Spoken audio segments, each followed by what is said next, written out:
The first attack came without warning, a coordinated strike on multiple sites seemingly launched from nowhere.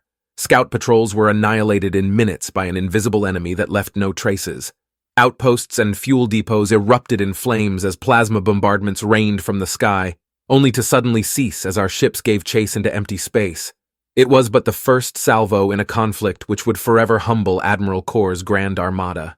The humans refused to engage in stand-up fights, instead employing devious guerrilla tactics, a stinging wasp vanishing before the killing blow.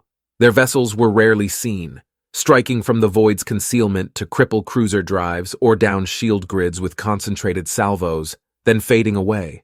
Bold raids would decimate entire divisions planetside, the enemy simply appearing amidst the ranks to unleash untraceable devastation before disappearing. The Admiral forbade surface units from massing together, lest they present a tempting target. He redistributed vital assets across wider orbits to shield them.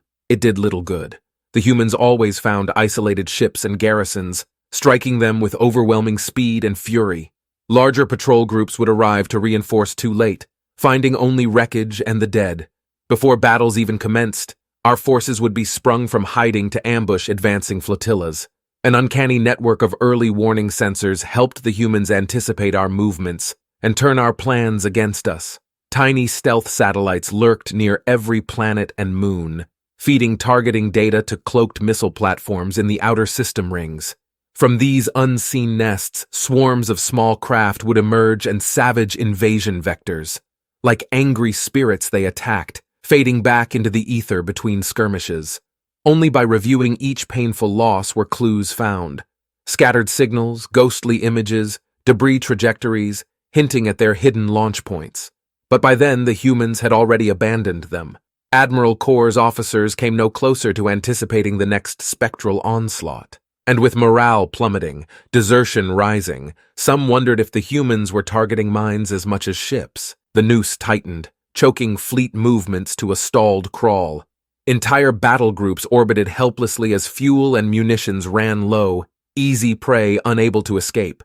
The few commanders advocating dispersal were ignored. Admiral Corps would issue no order smacking of retreat. But gathering the armada was playing into human hands. Ships still able to maneuver began transitioning crews planetside for vital mining and refinery ops. But bases there were vulnerable, and troop strength diluted. The humans soon turned from harassing ships to raiding the surface. When cobalt mines began falling silent, dread gripped veteran officers. The humans were intercepting mineral shipments, stockpiling them for reasons unknown. Theories multiplied about planned decapitation strikes on protected inner worlds. Forces were redistributed to guard homeworlds and shipyards. Industrial output plunged. It was then the true human target became clear: our economy and political will. Their strikes had methodically crippled military generators of material and wealth, vital for sustaining conflict, while sowing utter strategic confusion in admiralty halls. And morale was collapsing. Even high commands shook with desertions now.